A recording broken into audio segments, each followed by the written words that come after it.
여러분은 오래전 첫사랑을 갑자기 다시 만난다면 어떤 감정이 드실까요? 황혼의 나이에도 가슴이 두근거리는 설렘을 느낄 수 있을까요? 사랑에는 나이가 없다는 말이 있지만 인생의 황혼기에 찾아온 사랑은 때로 달콤한 위로가 되기도 하고 때로는 가장 아픈 상처를 남기기도 합니다. 여러분의 구독과 좋아요는 사연 소개에 큰 힘이 됩니다. 안녕하세요. 제 이름은 고선미입니다. 올해 61살 제주도에서 작은 펜션을 운영하며 조용한 노년을 준비하고 있습니다. 오늘 들려드릴 이야기는 제가 황혼의 나이에 겪은 가슴 시린 사랑과 배신, 그리고 그 아픔을 통해 얻은 깨달음에 관한 것입니다. 평범한 중년 여성의 삶 뒤에 감춰진 외로움과 갈망이 어떻게 저를 위험한 선택으로 이끌었는지, 그리고 어떻게 그 실수를 통해 진정한 자신의 가치를 발견하게 되었는지에 관한 이야기죠. 제주 해변가에 자리 잡은 저의 작은 펜션. 선미의 바다는 많은 손님이 찾는 곳은 아니지만 저에게는 소중한 안식처였습니다. 남편과 사별한 지 10년이 지났고 혼자가 된 외로움을 달래기 위해 서울을 떠나 제주로 이주했죠. 30년간 항공 승무원으로 일하며 세계 곳곳을 다녔지만 정작 제 마음의 고향은 찾지 못했던 것 같아요. 딸 민지는 미국에서 가족과 함께 살고 있고 한 달에 한 번 영상통화로 안부를 주고받는 게 전부입니다. 겉으로는 단정하고 독립적인 모습이었지만 내면에는 채워지지 않는 깊은 공허함이 있었어요. 매일 아침 일찍 일어나 바다를 바라보는 것이 제 일과의 시작이었습니다. 파도 소리를 들으며 커피 한 잔을 마시는 시간이 하루 중 가장 평화로운 순간이었죠. 선미 씨, 여기 참 좋네요. 이렇게 바다가 보이는 곳에서 살다니 부럽습니다. 손님들이 종종 그렇게 말했어요. 그럴 때마다 네, 복 받았죠라고 웃으며 대답했지만 사실 이 넓은 바다를 혼자 바라보는 것이 때로는 더 큰 외로움을 느끼게 할 때도 있었습니다. 그날도 평소와 다름없이 펜션 예약 관리를 하고 있었어요.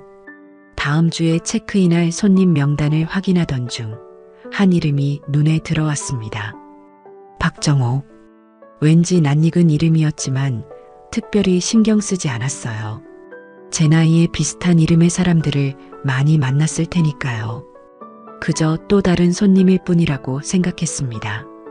하지만 운명이란 참 아이러니하게도 그 이름은 제 과거와 현재, 그리고 미래까지 뒤흔들 사람의 이름이었습니다.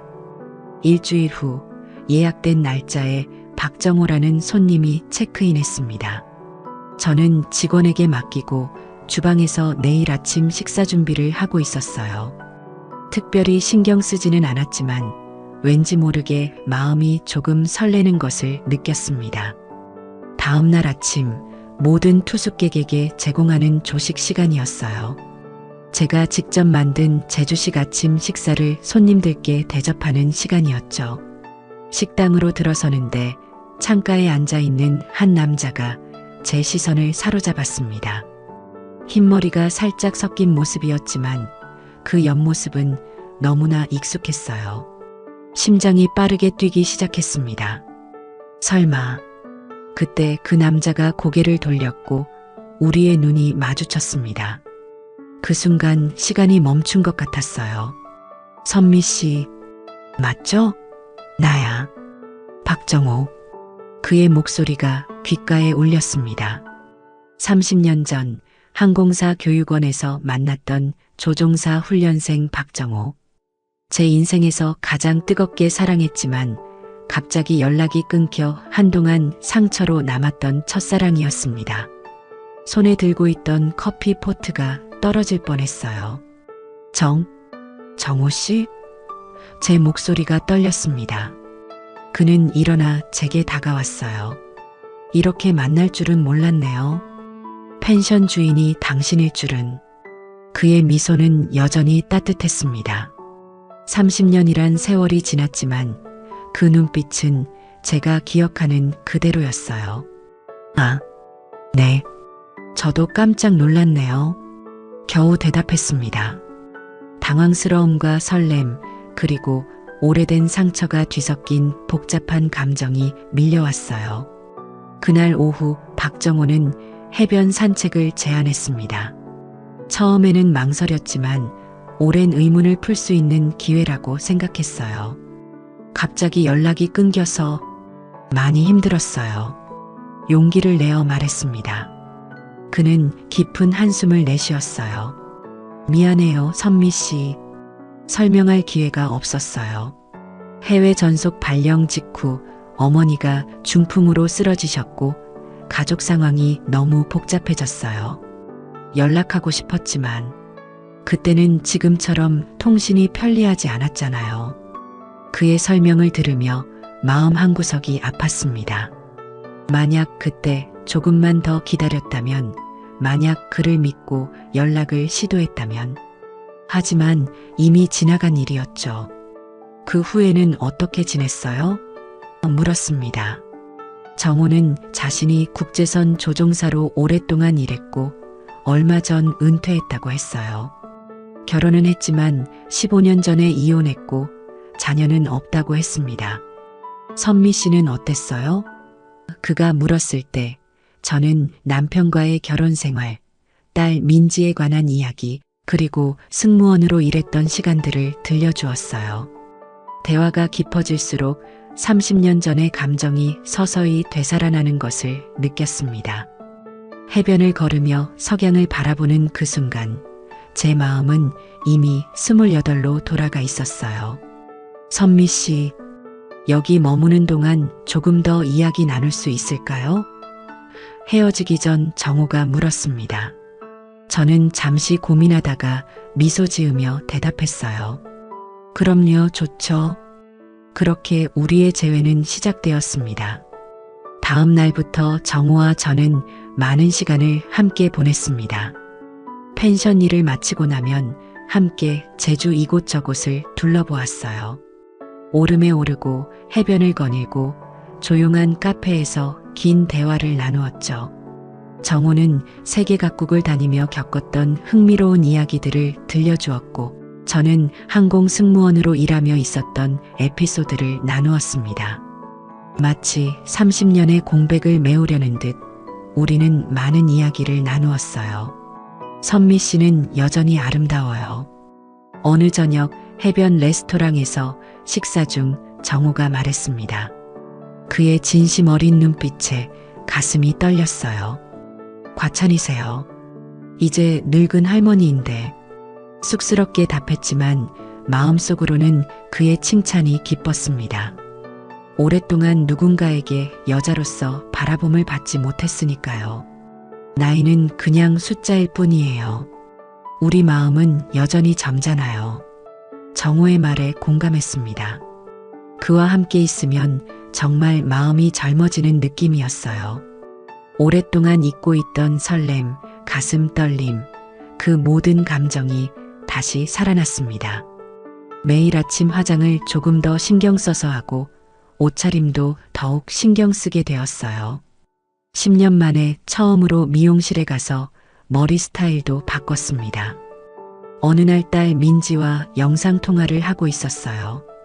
엄마, 뭔가 달라 보여. 화장도 예쁘게 하고. 무슨 좋은 일 있어? 민지의 눈썰미는 항상 날카로웠습니다. 그냥 봄이 와서 그런가 봐. 얼버무렸지만 민지는 의심의 눈길을 거두지 않았어요. 그때 마침 정호가 펜션 로비를 지나가다 카메라에 잡혔습니다. 엄마, 거기 누구야? 남자 손님이야? 민지가 물었어요. 아, 그냥 투숙객이야. 대답했지만 이미 늦었습니다. 민지는 제 표정을 읽었나 봐요. 설마 남자 생겼어? 엄마 조심해. 아빠도 그렇게 갑자기 떠났잖아. 민지의 말에 가슴이 아팠습니다. 남편은 암으로 갑작스럽게 세상을 떠났고 그 상처가 민지에게는 여전히 크게 남아 있었던 거죠. 그런 거 아니야, 민지야. 걱정하지 마. 통화를 마치고 나서 마음이 복잡했습니다. 정호에 대한 감정은 분명했지만 딸의 우려도 이해가 됐어요. 게다가 정호는 일주일만 머물 예정이었는데 계속 체류 날짜를 연장하고 있었습니다. 그의 진심을 완전히 믿어도 될지 확신이 서지 않았어요. 다음 날 정호는 펜션 테라스에서 저에게 흥미로운 제안을 했습니다. 선미 씨, 이 펜션 정말 좋은데 좀 더 키울 수 있지 않을까요? 옆 부지도 구입하고 방도 더 늘리면. 제주도 관광객은 계속 늘고 있잖아요. 그의 말에 놀랐습니다. 그건 생각해보지 않았어요. 저 혼자 감당하기에는 벅찰 것 같아서. 정호는 미소를 지으며 말했어요. 제가 투자할 수 있어요. 은퇴금도 있고 우리 함께하면 좋을 것 같아요. 작은 사업 아이디어라고 생각하세요. 그의 제안이 갑작스러웠지만 한편으로는 설레기도 했습니다. 함께 사업을 한다는 것은 계속 만날 수 있다는 의미니까요. 하지만 다른 한편으로는 불안했어요. 너무 성급한 결정은 아닐까? 그날 오후 정기 건강검진 결과를 받으러 병원에 갔습니다. 의사는 심각한 표정으로 말했어요. 고선미님, 간 수치가 많이 올라와 있네요. 정밀 검사를 받아보시는 게 좋겠습니다. 의사의 말에 가슴이 철렁 내려앉았어요. 혹시 심각한가요? 떨리는 목소리로 물었습니다. 지금 단계에서는 뭐라 말씀드리기 어렵습니다만 간암 초기 증상일 수도 있어요. 확실한 건 추가 검사를 해봐야 알 수 있습니다. 병원을 나오는 길 머릿속이 복잡했습니다. 간암이라니.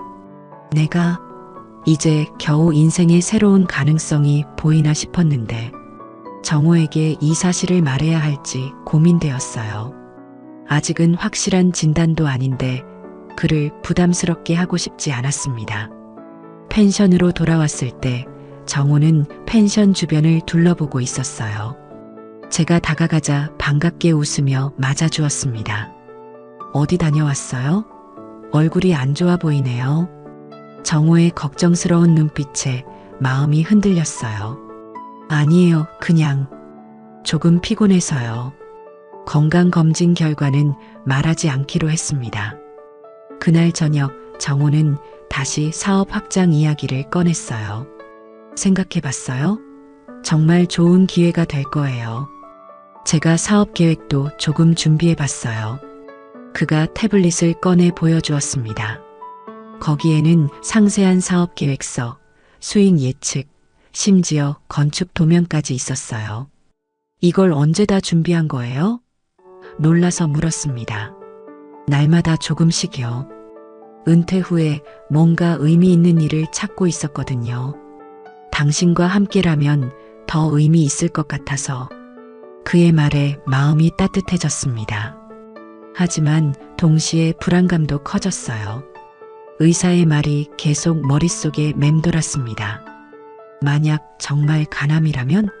이런 상황에서 사업 확장이라니. 좀 더 생각해 볼게요, 정호 씨. 큰 결정이니까 서두르고 싶지 않아요. 조심스럽게 대답했습니다. 정호는 이해한다는 듯 고개를 끄덕였어요. 물론이죠. 천천히 생각해 보세요. 저는 기다릴 수 있어요. 그의 다정한 말에도 불구하고 왠지 모를 불안감이 가시지 않았습니다. 밤에 혼자 남겨졌을 때 민지에게 전화를 걸었어요. 정호와의 재회, 사업 제안, 그리고 건강검진 결과까지 모든 이야기를 털어놓았습니다. 엄마, 당장 내가 갈게. 건강이 먼저야. 그 사람 믿을 수 있어? 민지의 걱정스러운 목소리가 전화기 너머로 들려왔어요. 아직은 모르겠어, 민지야. 하지만 그 사람이 나쁜 사람 같지는 않아. 통화를 마치고 창밖을 바라보았습니다. 바다는 여전히 어둠 속에서 파도를 일으키고 있었어요. 내 마음도 저 바다처럼 출렁이고 있었습니다. 정말 정호를 믿어도 될까? 이 나이에 찾아온 사랑이 진짜일까? 아니면 또 다른 이별을 준비해야 할까? 다음 날 아침 창문 밖을 바라보던 중 이상한 광경을 목격했습니다. 정호가 낯선 남자와 펜션 옆 부지를 둘러보고 있었어요. 두 사람은 무언가를 진지하게 논의하는 듯 했습니다. 호기심에 조금 더 지켜보니 그 남자는 서류 가방을 들고 있었고 정호에게 무언가를 보여주고 있었어요. 건축 브로커인가? 의심이 들기 시작했습니다. 정호는 제 허락도 없이 이미 다음 단계를 진행하고 있었던 걸까요? 그들이 헤어진 후 정호가 펜션으로 돌아왔을 때 물었습니다. 아까 밖에서 누구랑 이야기하고 있었어요? 정호는 잠시 당황한 기색을 보이더니 곧 태연하게 대답했어요. 아, 그냥 제주도 부동산에 대해 물어보던 중이었어요. 여기 오래 살면 어떨까 생각 중이라서요. 그의 설명이 솔직하지 않다는 느낌이 들었습니다. 제 직감은 대체로 맞는 편이었어요. 정호 씨, 솔직히 말해주세요. 저한테 뭔가 숨기고 있는 것 같은데. 마주보며 말했습니다. 정호는 잠시 침묵하더니 한숨을 내쉬었어요. 사실은 당신에게 깜짝 선물을 준비하고 있었어요. 옆 부지에 대한 정보를 미리 알아보고 있었죠. 그의 설명이 진실일까요? 의심이 사라지지 않았습니다. 그날 오후 민지에게서 전화가 왔어요. 엄마, 내일 제주 갈게. 그리고 그 박정호라는 사람 조사해 봤는데 좀 이상해. 민지의 말에 가슴이 쿵 내려앉았습니다. 무슨 말이야? 자세한 건 내일 만나서 얘기할게. 그때까지 그 사람한테 아무것도 약속하지 마. 다음 날 민지가 도착했어요. 그녀는 노트북을 가져왔고 그 안에는 충격적인 정보가 있었습니다. 엄마, 이 사람 진짜 이름은 박정호예요. 박정호가 아니라고. 민지가 보여준 기사에는 은퇴 여성 대상 부동산 투자 사기단 검거라는 제목이 적혀 있었어요.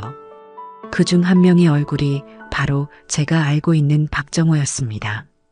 이럴 수가. 믿을 수 없었어요. 민지는 계속해서 설명했습니다.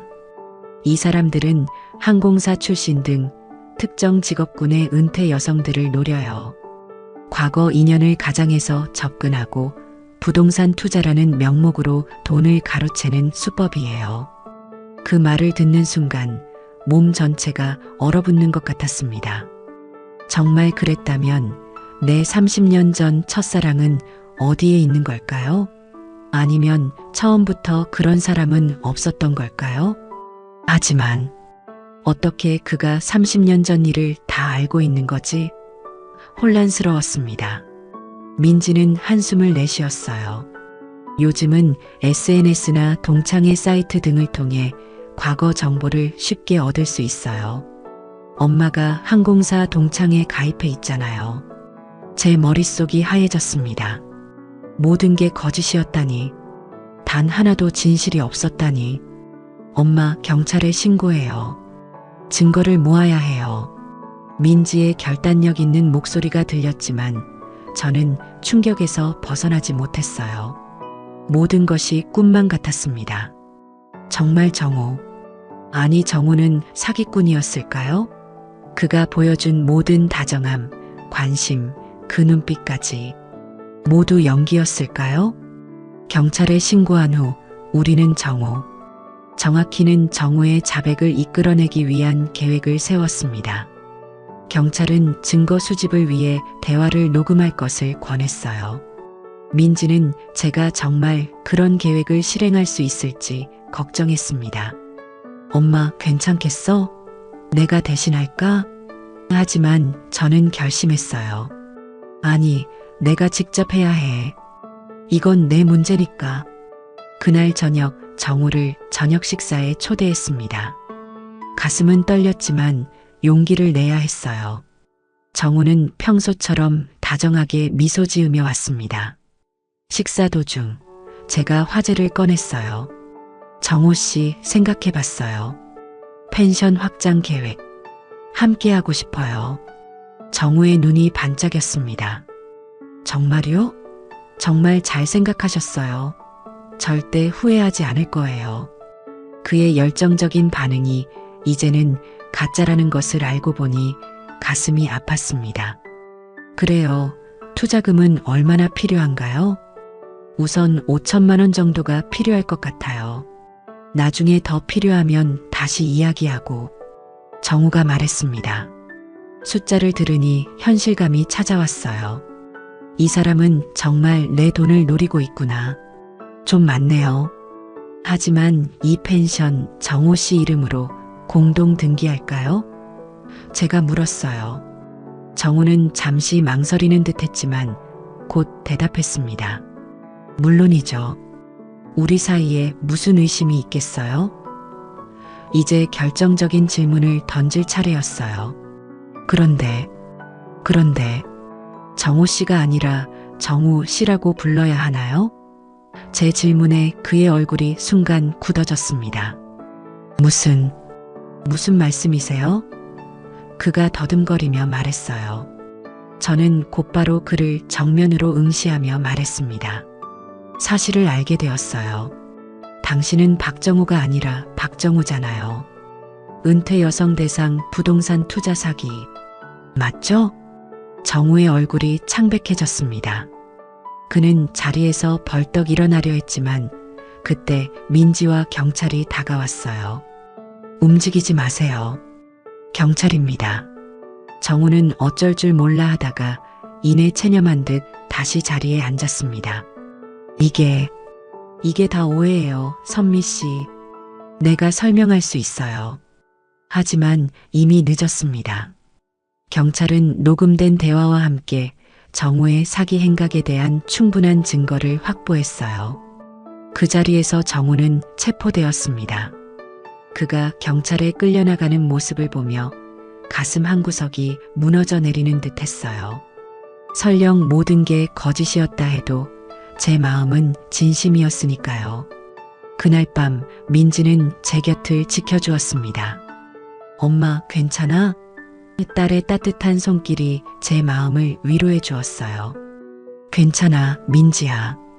이제 정말 괜찮아. 눈물이 흘렀지만 그것은 슬픔보다는 해방감에 가까웠습니다.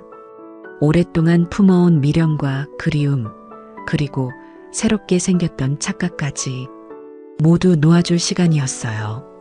다음 날 제주대학교 병원에서 정밀 검사를 받았습니다.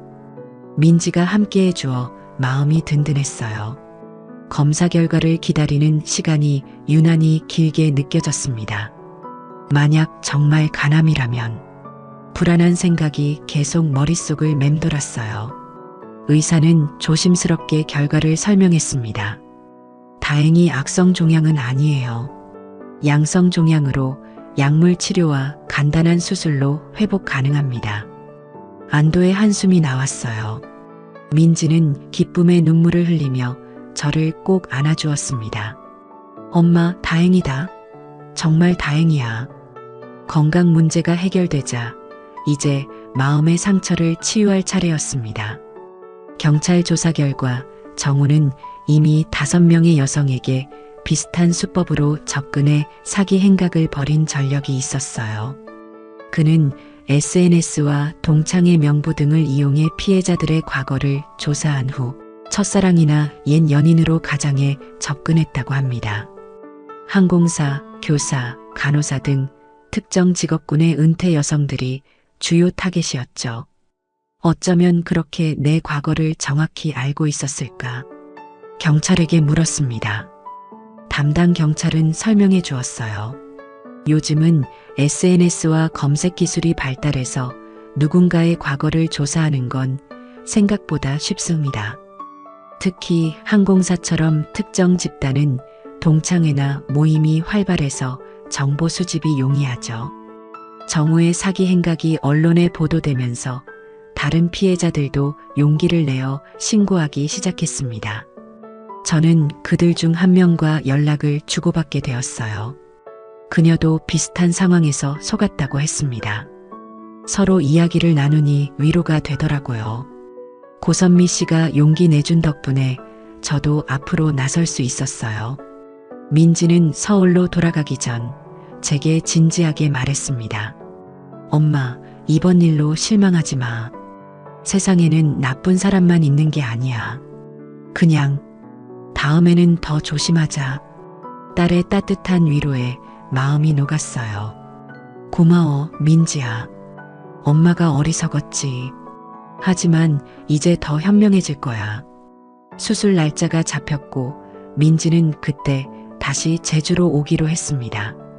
혼자 병원에 입원한다는 생각에 약간 두려웠지만 이제는 제 스스로를 더 믿게 되었어요. 이번 일을 통해 제가 생각보다 강한 사람이라는 것을 깨달았으니까요. 어느 날 저녁 펜션 테라스에 앉아 바다를 바라보고 있었습니다. 이제는 바다의 넓고 깊은 고독이 두렵지 않았어요. 오히려 그 고요함 속에서 평화를 느꼈습니다.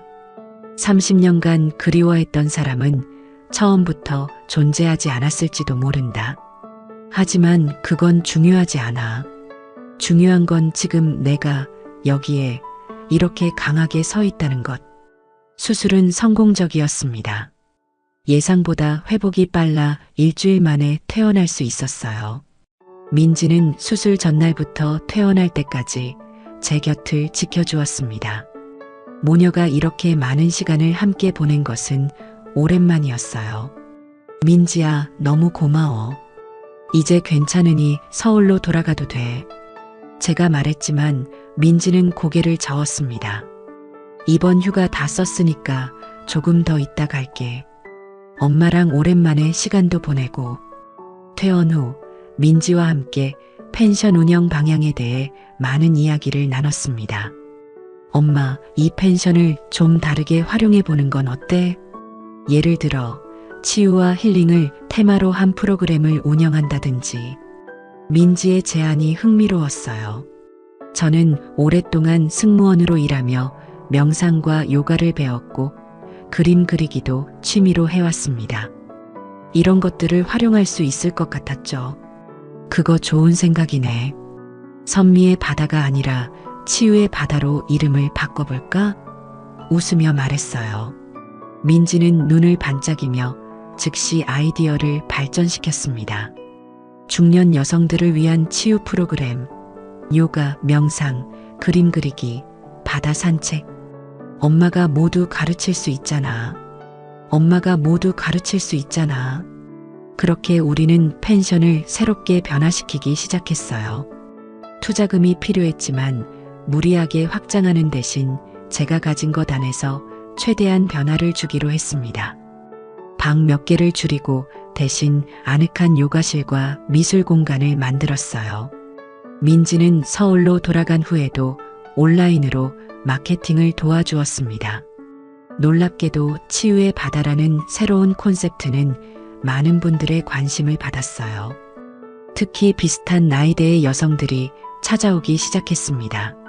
저는 그들에게 단순히 숙소를 제공하는 것이 아니라 제 경험을 나누고 함께 치유의 시간을 가졌어요. 정우 사건 이후 저는 더 이상 외로움과 공허함에 사로잡히지 않게 되었습니다. 오히려 그 경험이 저를 더 강하게 만들어 주었고 비슷한 아픔을 가진 사람들을 이해하고 도울 수 있게 해주었어요. 어느 날 펜션에 묵고 있던 손님 중 한 분이 저에게 다가왔습니다. 선미 씨, 여기 오기 전에는 제 인생이 끝났다고 생각했어요. 남편과 사별하고 아이들은 각자 바쁘고. 하지만 여기서 시간을 보내며 깨달았어요. 인생은 언제든 새롭게 시작할 수 있다는 걸요. 그녀의 말에 가슴이 따뜻해졌습니다. 제가 겪은 아픔이 다른 이에게 위로가 될 수 있다는 사실이 기뻤어요. 반년이 지난 어느 날 민지가 남편과 아이들과 함께 제주도로 휴가를 왔습니다. 오랜만에 가족이 모두 모여 즐거운 시간을 보냈어요. 저녁 식사 후 테라스에서 바다를 바라보며 민지가 제 손을 잡았습니다. 엄마, 정말 달라졌어. 더 행복해 보여. 자랑스러워요. 딸의 말에 눈시울이 붉어졌습니다. 고마워, 민지야. 정말 지금은 행복해. 이런 날이 올 줄 몰랐는데 어쩌면 정우를 만나지 않았다면 저는 여전히 채워지지 않는 공허함 속에서 살고 있었을지도 모릅니다. 그 아픈 경험이 오히려 제게 새로운 길을 열어주었어요. 바다는 여전히 밀물과 썰물을 반복하고 있었습니다. 인생도 그렇게 밀려왔다 밀려가는 것일 테죠. 중요한 건 그 흐름 속에서 자신을 잃지 않는 것. 누군가에게 기대어 사는 것이 아니라 스스로 서서 자신의 길을 걸어가는 것입니다. 펜션 안내판에 새겨진 문구를 바라보았습니다. 치유의 바다, 당신의 내면에서 시작되는 여행. 이제 저는 알고 있습니다. 황혼의 외로움은 사랑이 아닌 나 자신으로 채워야 하는 것임을. 진정한 치유는 다른 누군가가 아닌 바로 나 자신에게서 시작된다는 것을. 그리고 무엇보다 어떤 나이에도 새로운 시작은 가능하다는 것을요. 바다를 바라보며 생각했습니다. 30년 전의 첫사랑은 결국 허상이었을지 모르지만 그 그리움을 통해 발견한 나 자신은 진짜야. 이제는 더 이상 남자 없이 살 수 없다고 생각하지 않습니다. 오히려 나 자신과 함께 사는 법을 배웠어요. 그리고 그것이 바로 제 인생에서 가장 아름다운 사랑의 형태가 아닐까 싶습니다. 해변에 혼자 서서 석양을 바라보는 저의 모습이 더 이상 외롭지 않습니다. 그 고독 속에서 발견한 내면의 평화와 강함이 있으니까요. 어쩌면 이것이 진정한 황혼의 아름다움인지도 모르겠습니다. 인생의 마지막 장을 향해 가는 길에서 가장 빛나는 나 자신을 발견하는 것. 그것이 바로 제가 30년 만에 첫사랑 재회를 통해 얻은 가장 소중한 선물입니다.